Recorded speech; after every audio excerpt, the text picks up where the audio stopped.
Right. This is the 15th lecture of industrial automations, and today I'm going to discuss about the analog IOs. Last lecture we have discussed the digital IOs, and so analog input IO outputs are also really important section when it comes for PLC programming and industrial automation. So before we move in, let's take a look at this.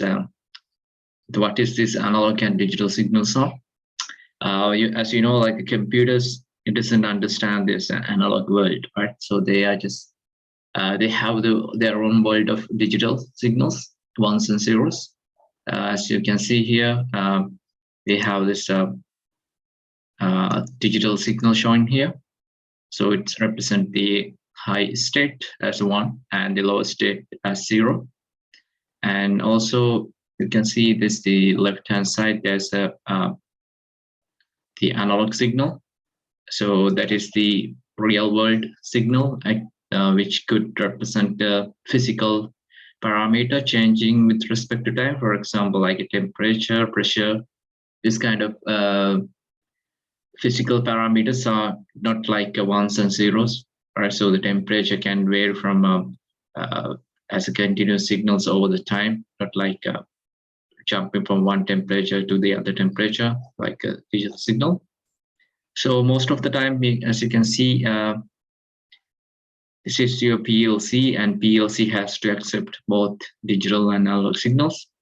So we know where these digital signals come from, push buttons and this kind of encoders. They provide these digital signals to the PLC. And sometimes when you want to measure the process parameters like temperature and some kind of flow, using flow meters to measure the rate of flow, and this kind of and also the pressure.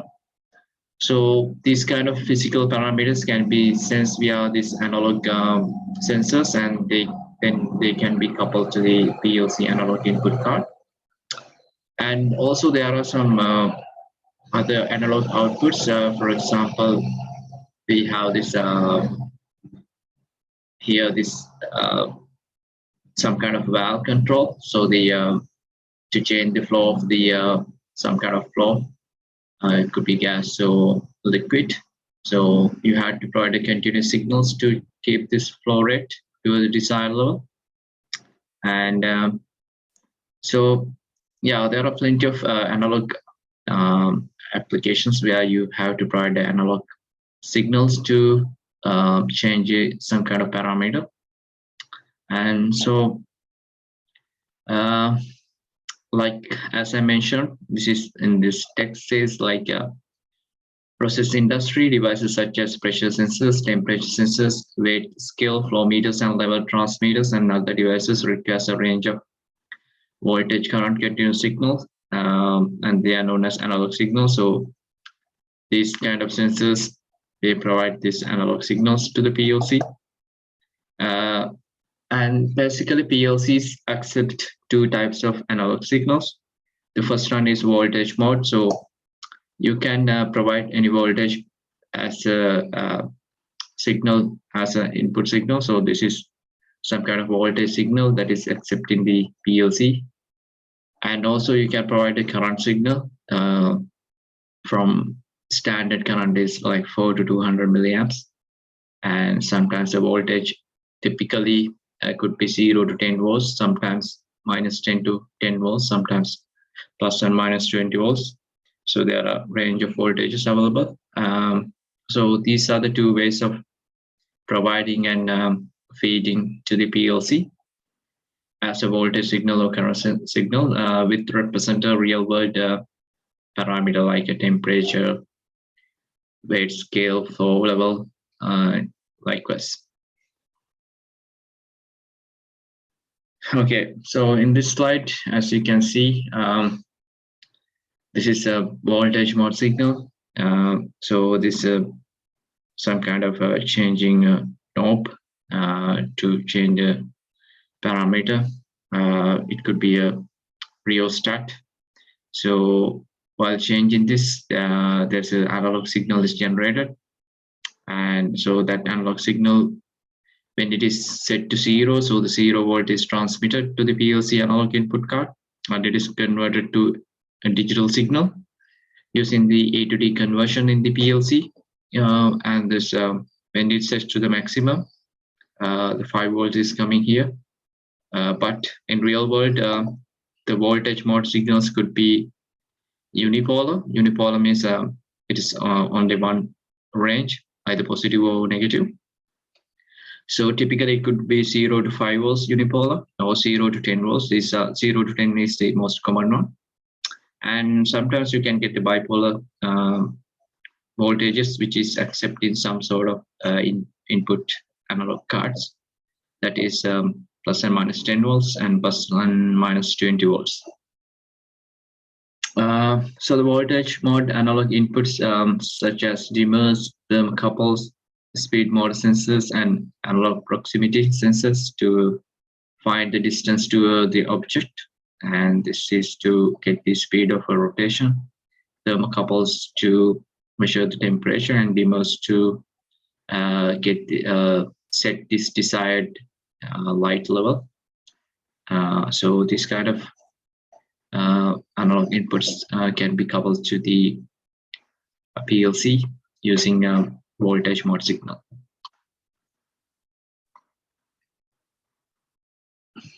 Right.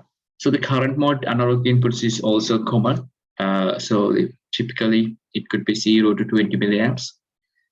So the why we are not using 0 milliamps is because some scenarios this 0 milliamps is kept to detect there's like a broken wire, right?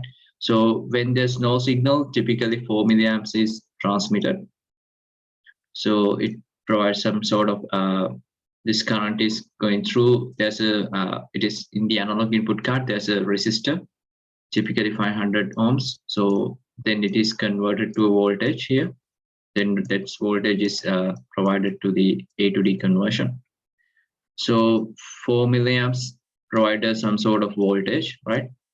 Let's say like around when 4 milliamps into 500 volts, there's some sort of voltage. Around 2 volts, right?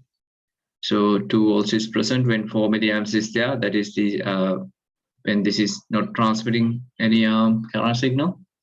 And 20 milliamps, there's another voltage, but keeping 0 milliamps is to detect any fault in the line, right? So when there's a broken wire or is any loose connection, so at least you should get like a 2 volt signal if this path is clear and this sensor is working.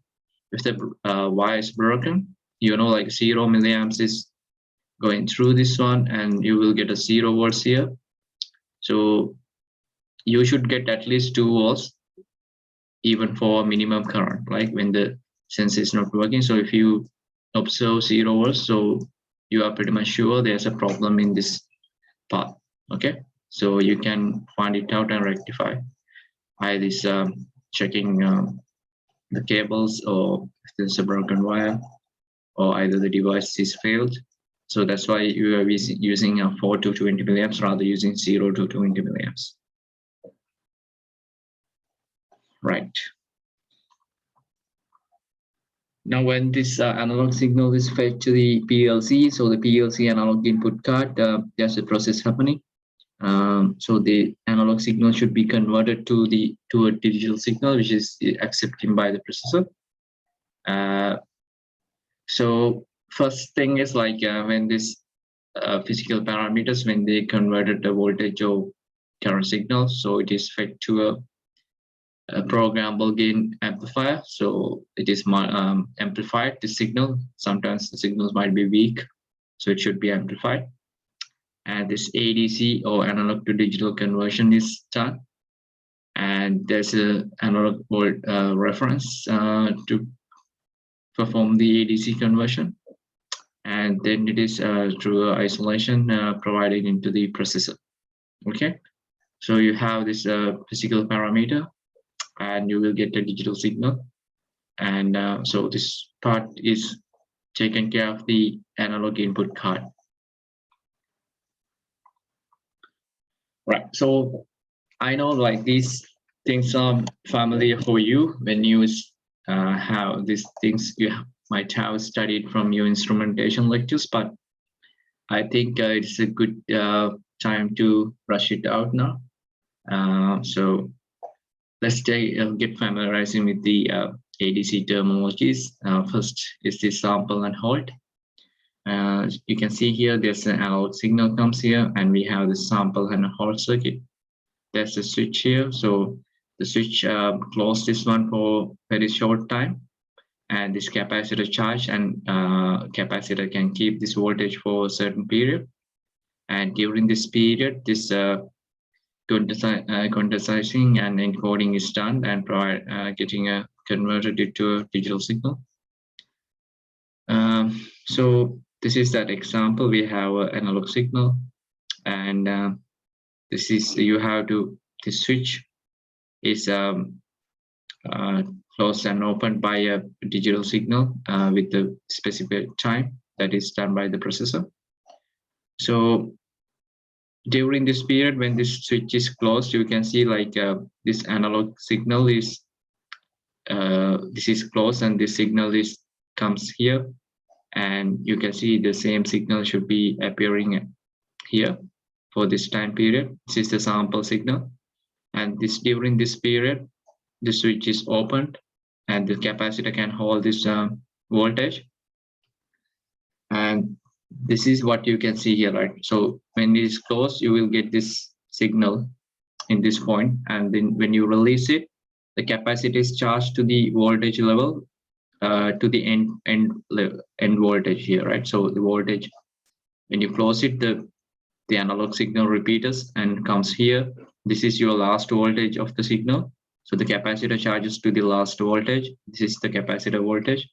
And when you release it, capacitor stores this voltage. And so the capacitor voltage remain constant up to this point. Then again, you close the switch. And again, this analog signal is comes to this point. You can see here. So the capacitor has to start from the voltage level of the analog signal, because a capacitor has to accept this voltage, and it is starting from here. And again, the capacitor voltage changed, and when it is released, the capacitor voltage remains to the last point. Likewise, this is your sampled and hold signal at this point. Then you can digitize this using ADC converter and convert to a digital number. And the reference voltage is essential when it comes to ADC conversion. So ADC requires a reference voltage which the analog input is compared to produce a digital output. Without the ADC reference, even like for Arduinos also, you need to have a ADC reference. The digital output is the ratio of the analog input with respect to the reference voltage. So when you sampled and you are just divided by the reference voltage and then convert it to a digital output signal. Now this is the sampling frequency, which is so you can't sample for every point of the analog signal. So there's, because the processor works for a certain clock frequency, and so that clock frequency or its multiplications or divisions, probably it's divisions of the clock frequency is used to convert this sampling. So you can see this is a real signal, and this is the sample time. That is depends on the clock frequency of the processor. And this period is known as the sample period, and frequency of sample is 1 upon this TS. So if you have a low sampling rate, your signal might be distorted. And if you have a high sampling rate, you can just represent the same analog signal, and you can get a closer value to the real signal.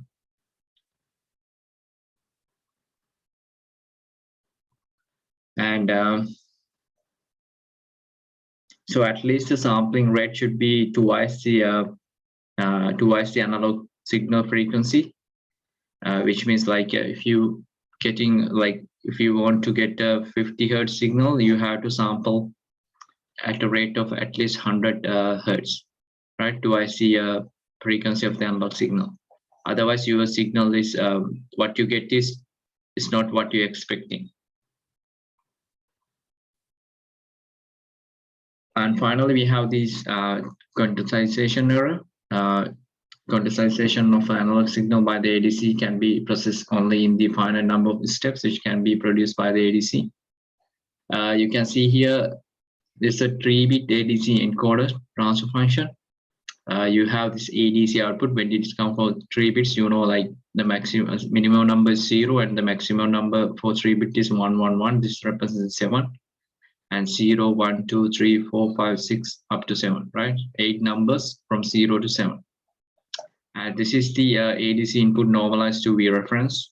So this is number 7 out of 8, and this is 0, 1 out of 8, right? So when you have a signal here, right? So when you have this ADC converted to 1 upon 8, when you have, let's say, like you will get a voltage signal of 1, and so this is your that voltage 1, right? And if you get a voltage of 0.9, so if your voltage is 1 volts, so you will be here. So you are happy because you will get 001, right? Let's say you will get a voltage level of 0.9 volts, right? So 0.9 is somewhere here. So this is your this ADC sampled with respect to reference. And unfortunately, you know, your number can from 0, 1 to like this, right? These numbers. So either this is from this area, so you can assume it as 0, or you can assume it as 1, but since this is very much close to 1, so even if it is 0.9 volts, we can say it as approximate to 1 volts. And when it comes for a voltage level of 0.5,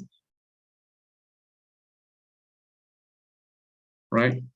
So this is 1, and even for 0.5, so you have to assume it as 1, because there is no number between 0 and 1, because 3-bit signals can have 0, 1, 2 like us, right? There's no representation of 0.5. If you get 0.5, you have to round it up to 1 volts. And the quantization error is so this gap, right? So if you have 0.5 volts and you round it up for 1, so there's an error. So you can't, you should represent it as 0.5, but you round it up to 1. So there's an error of 0.5. So you can see here, when you get a voltage of 0.5, you will get minus 0.5, which means like 0.5 is your real signal subtracted by the roundup value. It is 1, so the error is minus 0.5. So when you have this number 1 here, here 1 volts at this point, I'll erase it up.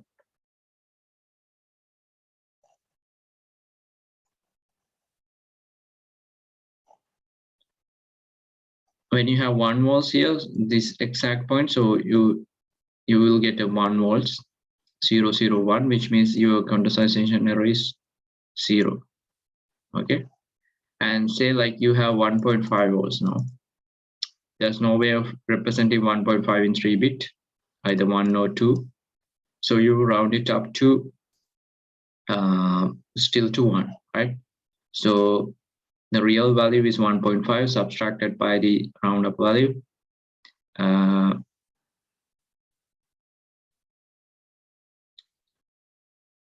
You will get minus 0.5, right? And previously, I think this should be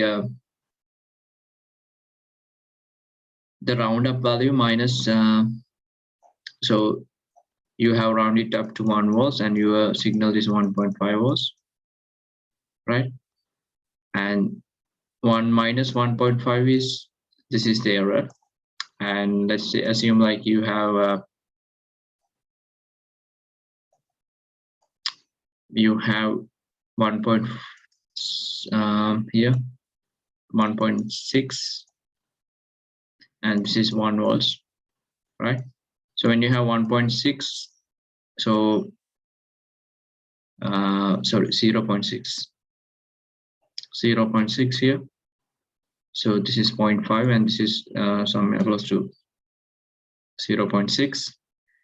So 1 volt minus 0.6 is around 0.4. So you can see here it's around 0.4 volts. So this is your quantization error, right? So when you go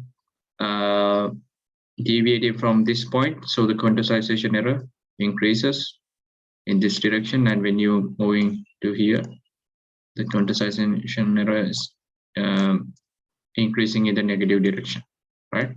So when you are perfectly at this point, there's no quantization error, right? So this point you will get a perfect this is 2 volts, and you will get number 2, and any value in between you, there's error, right? Either you have to round it up to this value or this value.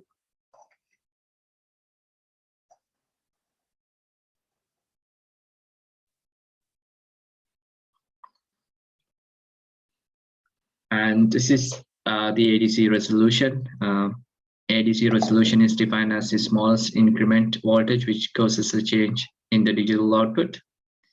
And so when you have high resolution, you are very close to the real signal. And when you are in the low resolution and low sampling rate, what you get as a digital signal is some sort of distorted signal that is really happening in the output world, right?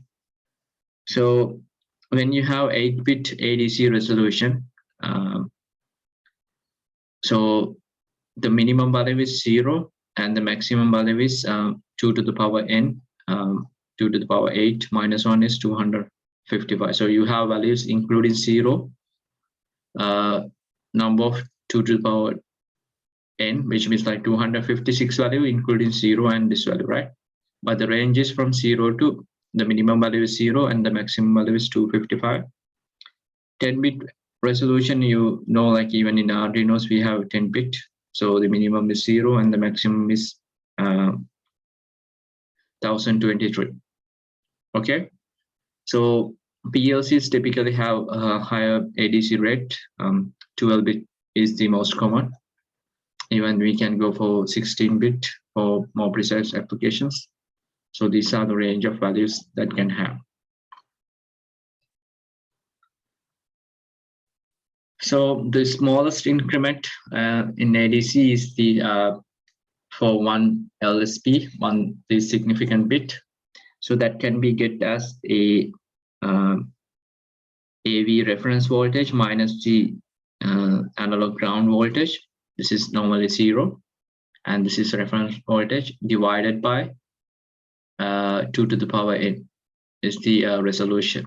Okay, so for example, if you have 5 volts analog reference voltage and analog ground is pushed to 0 volts, and when you have 10-bit ADC resolution, the smallest increment is 5 minus 0 divided by 2 to the power 10, right? That is 1024, which is around 4.88 millivolts. So this is the smallest voltage that you can measure from the 10-bit ADC, right? So any value below 4.88 is considered as there's a quantization error, actually, because you have to round it up for the significant bit or towards or either to 0. Okay. And in reality, there are the maximum number is 2n minus 1 steps, as I mentioned here, right? 2n minus 1 is your maximum value. So the actual resolution is ARF minus BSA divided by 2n minus 1, right? for example, now this should be divided by 1023, but in practice, there's a very little difference between the two calculated values because n is quite a large number. Both definitions are used, right? But you can use this definition if you are not worrying about no accuracy, but the correct equation would be this: ARF minus VSSA divided by 2n minus 1, because this is the maximum value that you can represent here. And even this value is very much close to what you get from here. Either you can use this one or this one, no matter. But justify, this is just approximation. Now we have this calculation example. An 8-bit 0 to 5 analog module has a 4-volt signal applied to it. If the ADC reference voltage is 5 volts, ADC ground is 0 volts, what is the expected converted value? So first you have to calculate the 1 LSB, that is using the previous equation. So 1 LSB, or the minimum increment, is 5 minus 0 divided by 2 to the power 8 minus 1, which is 19.6 millivolts. This is the smallest value that you can measure. And if you have 4 volts, so you know, like 5 volts is 1023 and 0 is 0. And so 4 volts should be represented by how many LSBs? Like 4 divided by 19.6. So you should have 204. So this is your digital number appearing at this after the ADC conversion, right? So you have 4 volt signals comes to the ADC, and you will get a 204 as a digital output. And when it comes for current signals, so in this example, a 12-bit 4 to 20 milliamp analog module has a 8 milliamp signal applied to it. If the ADC ref is 20 milliamps, what is the expected converted value? For when current signals comes, you have to use the same procedure. So now you know, like the minimum value is not 0, right? So it is 4 milliamps. So 20 minus analog ground is now for this current signal is the minimum value. This is 4. 4 divided by this ADC number, 2 to power of 12 minus 1 is 3.907 micrograms. And so this is the least significant bit. When it like 4 milliamps comes, you should get this number. And if your PLC analog input card receives 8 milliamps, so what is the expected digital value? Which is, now you have to, you can't directly divide 8 milliamps by this value, right? Because 4 milliamps is now your ground, which means you have to subtract 8 by 4, then divide by this value. Okay, so 8 is the received value, and this is your LSB is 4. So you have to subtract it by 4 and then divide by your LSB. Then that is the expected digital value at the ADC output. Now I will let you to work on this by yourself. You can do it after the class. A 10-bit ADC converter can read voltages between minus 10 to 10, right? So this is bipolar. So your analog ground should be now minus 10, not 0 volts. What is the maximum quantization error that can occur, right? So calculate this LSB, and so that is the then subtract it by the value half of that value. So likewise, like you will get 1 LSB. This is 0 and this is 1 LSB. So you have to round it up, like this is the middle value, and this is the other value, 1 LSB plus half of that one. And this is half of LSB. So the quantization error is, if you get here, you have no error. So if you moving here, there's an error, right? So this is a maximum quantization error, which is like half of the LSB, right? So you can check with that.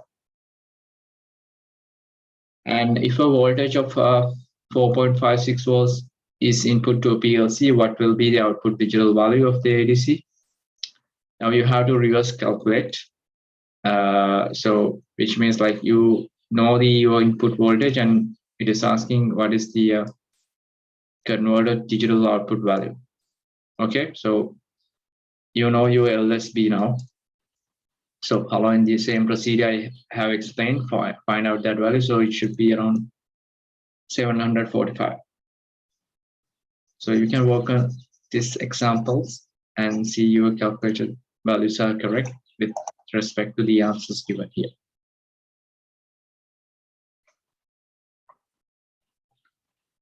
Okay, so far the analog inputs and ADC conversion is pretty much clear. Now we are moving to the analog outputs.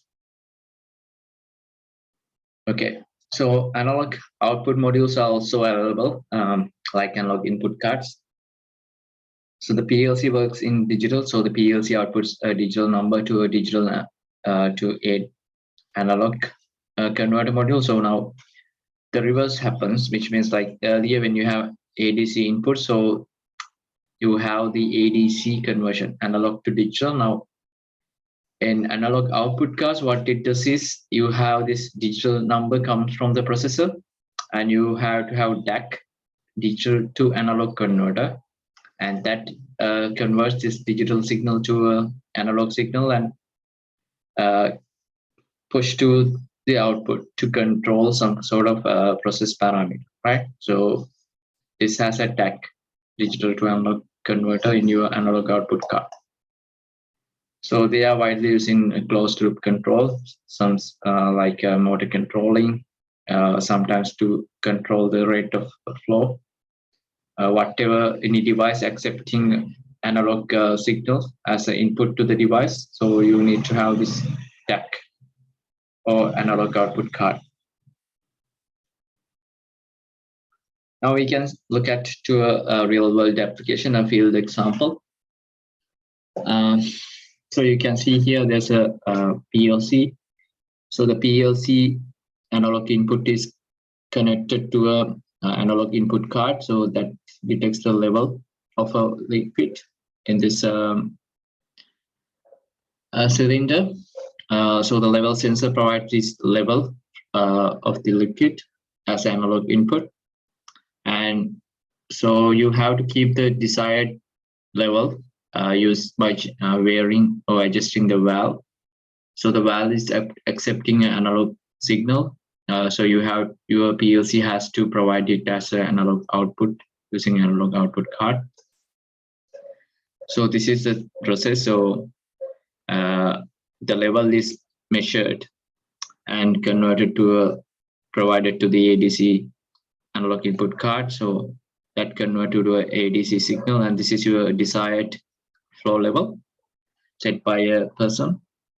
And the PLC converted this digital number and do the processing, and then convert it to send it to an analog output card. Analog output card convert that digital signal to analog signal and send it to the actuator, and this process happens, and the process level is again liquid level is measured, and this process continues.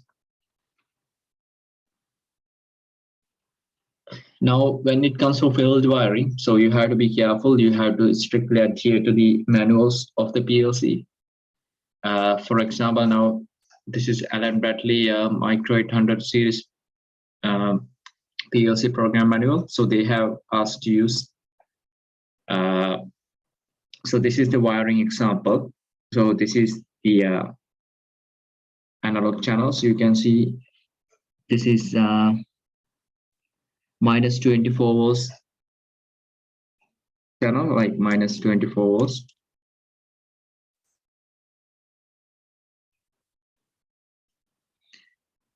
And this is your signal, analog input signal, IO01, analog input 00. Right, so this is actually minus 24 is your like a common that is a negative of the battery. That is the common. So you sometimes there's a terminal block, so you have to wire you have this -24 and you can't wire all these wirings coming from this sensors to this point of the PLC. You need to have a terminal block connected in your control cabinet where the PLC is installed.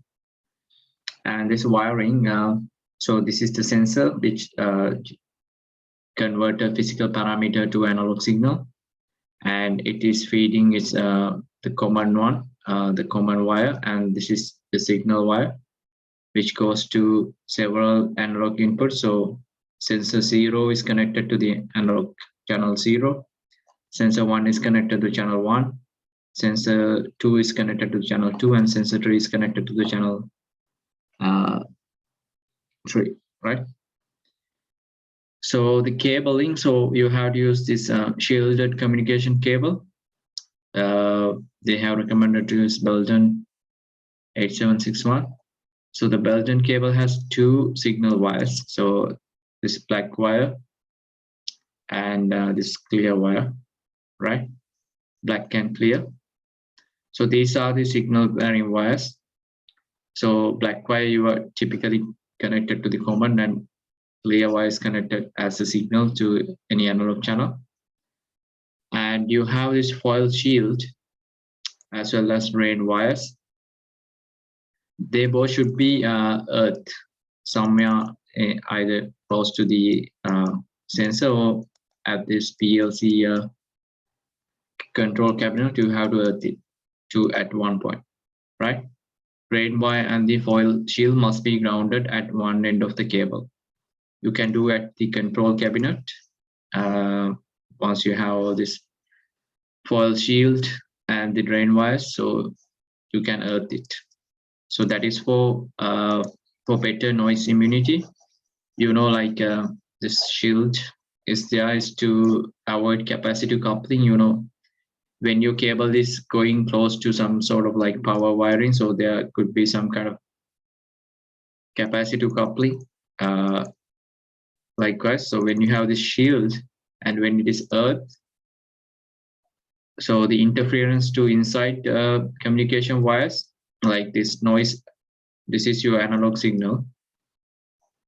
And when you have the shield, so you have minimum noise interference due to this, like there could be power cables nearby running. So the interference between these communication cables and other power wirings will be minimum when you earth this foil shield and drain wire, right? So when you don't have this one, when you just have 2 wires, so the noise level will be really high, right? So you have to follow these instructions in order to make a reliable communication between your sensors to the analog input cards without having any noise interference, right? So you have to get a nice and clean signal when you earth your shield, foil shield, and this drain wire at the one point end of the cable.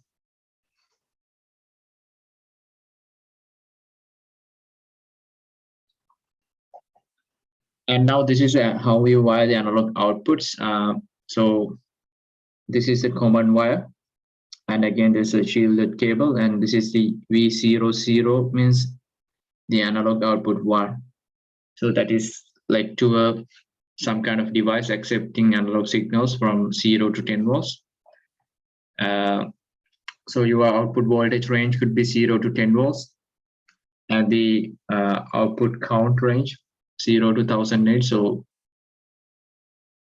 the output type is voltage signal, and maximum output load is resistive, and voltage out maximum load resistive, which means like it should be coupled to a load that should be higher than 1 kilo ohm. Okay, so you can't use any value lower than 1 k, like you can't use 100 ohm resistance. Then this has to drive large current and your analog output card will fail, right? So make sure whatever the load resistance, you can use a ohms meter or read the data sheets and see whether what is your load, and it should be higher than 1 kilo ohm. It shouldn't be lower than this, otherwise the card will fail. So the resolution is 12 bits, and minimum increment of 2.5 volts, and output update rate is 20 millisecond, which means like you provide like a digital number, some kind of number here, and your next digital number is this. In between, there's a delay. That delay is like a 20 millisecond. You can't update your output card not faster than this, right? So this is your fastest rate of updating this one. Like if there's some kind of process is happening, so this process control is done in every 20 milliseconds, because this card can change its values in every 20 milliseconds. So that you have to be considered due to the desired speed of your process here, or whatever the flow mean control that you're going to do here. So it is not isolated, which means this channel and this channel is not isolated, like there could be some interference.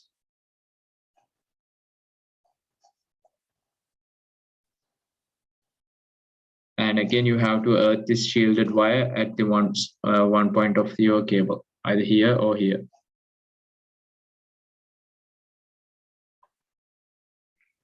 All right, now I have a example.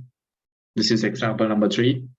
So using the Micro 820 series, when you download this datasheet, and if you go to page number 53, you will get this example. And I have just put it here. And this is a thermistor which is connected to the analog input 0, 0. So it has a resistance of 10 kilo ohm at 25 ohm. So thermistor, its resistance changes with the temperature. So at 25 Celsius, the resistance of the thermistor is 10 kilo ohm. Okay. So using the datasheet specification, calculate the voltage at the channel 0, 0 at 25 degrees. So this is the equation they have given. The input is equals to Ri divided by Ri plus Rt into V reference. So Ri is this thermistor resistance, that is 10K, divided by 10K plus Rt is the Rt is the thermistor resistance. Ri is the input resistance. Okay, Ri is the there's the input resistance in the PLC also. That value is 14.44. So Vi is simply 14.14 divided by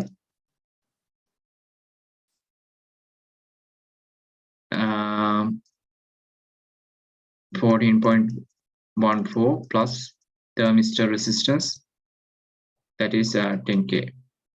Okay, into the V reference. Reference voltage is 10 volts. Then you will get this number, 5.83.